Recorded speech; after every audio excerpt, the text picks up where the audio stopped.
تفتكروا ممكن نقرأ كلام عمره آلاف السنين في العهد القديم ونفهمه زي ما بنفهم كلامنا النهاردة؟ سؤال مهم. يعني مثلا كلمة زي فاجر النهاردة ليها معنى معين قوي، لكن زمان ممكن كانت تعني مجرد شخص متكبر أو مش مؤمن. إزاي بقى نتعامل مع ده عشان نفهم بجد؟ دي نقطة جوهرية فعلا، ويعني أساسية لأي حد عايز يدرس العهد القديم. بلاش تحتار، هنساعدك تختار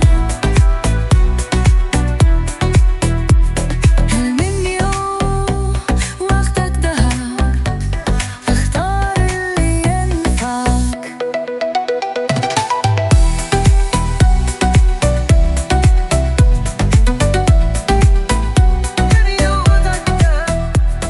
أهلا بيكم في بودكاست المنيو، المكان اللي هيساعدكم تختاروا هتتعلموا إيه.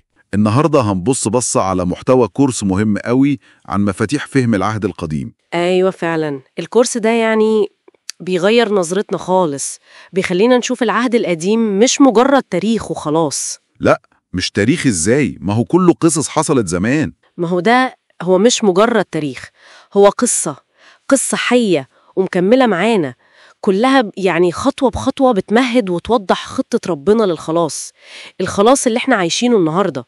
يعني قصدك إنه كله بيشاور على المسيح؟ بالظبط كده. دي يمكن أهم نقطة، الأساس يعني إن العهد القديم كله كان بيجهز للمسيح وبيشاور عليه. تمام، بس ساعات الواحد بيفكر هل ده تفسير إحنا اللي بنعمله دلوقتي بعد ما عرفنا المسيح، ولا هو فعلا كان واضح وقتها؟ الكورس بيوضح الحتة دي إزاي؟ بيوضح إزاي الأحداث نفسها والرموز وحتى الشرايع كانت بتبني صورة واضحة. زي إيه مثلا؟ عندك مثلا ذبيحة الفصح في سفر الخروج. الموضوع مش مجرد إن بني إسرائيل نجوا وخلاص، لأ، ده الدم بتاع الخروف اللي كان على الباب ده كان رمز واضح قوي لدم المسيح اللي بيحمينا إحنا من الهلاك. ولما بنفهم ده، قرايتنا لسفر الخروج كله بتتغير. ده يخلينا نروح لنقطة تانية برضو الكورس بيتكلم فيها ومهمة قوي، حتة الثقافة واللغة دي. ساعات بنقرأ حاجات في العهد القديم ونحسها غريبة شوية أو مش منطقية بمقاييس النهاردة. مظبوط، وهنا بقى بتيجي أهمية إننا نفهم الخلفية الثقافية والتاريخية بتاعت الوقت ده. الكورس كأنه بياخدنا في رحلة نفهم الناس دي كانت عايشة إزاي، لغتهم، تفكيرهم، عاداتهم. طيب، في نقطة كمان بتعمل قلق لناس كتير، الأنبياء.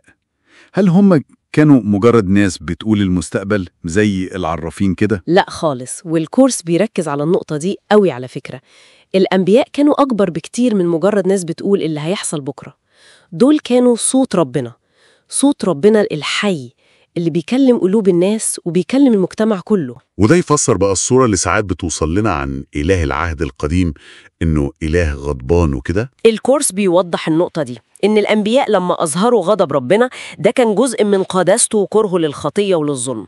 ده مش معناه إنه غضبان وخلاص. جميل قوي. نروح لنقطة أخيرة ومهمة جدا برضو، الحكمة.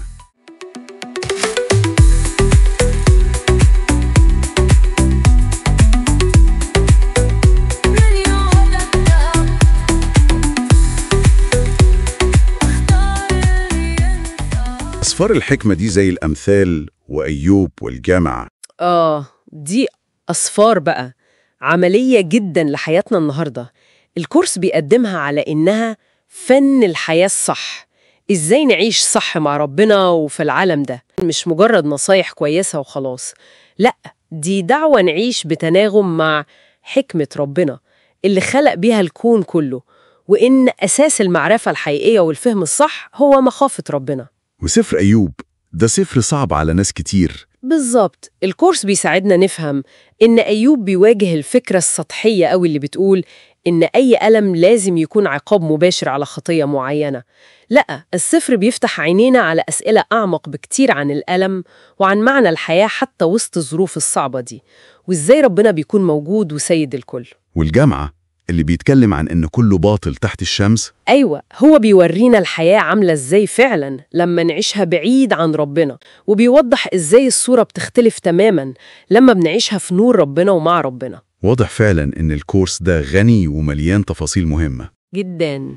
وفي حاجات تانية شيقة قوي الكورس بيتعمق فيها أكتر. يعني مثلا ليه يعقوب صارع الملاك وكان مصر يعرف اسمه؟ وإيه المعاني الروحية العميقة وراء أنواع الذبايح المختلفة، المحرقة والسلامة والخطية والإثم، كل واحدة ليها معنى. وكمان بيناقش السؤال المهم قوي، هل الناموس ده عكس النعمة ولا ليهم علاقة تانية؟ كل دي مواضيع بتخلي الواحد يفكر ويفهم أعمق بكتير. فعلا مواضيع تفتح الذهن وتخلينا نقرأ العهد القديم بشكل مختلف.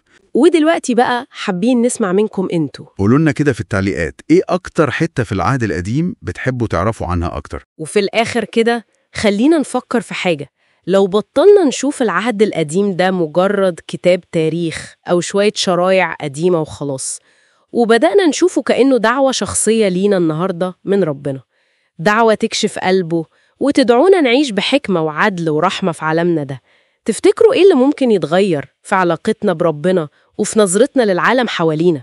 بودكاست المنيو، وقتك دهب، اختار اللي ينفعك. سلام. سلام.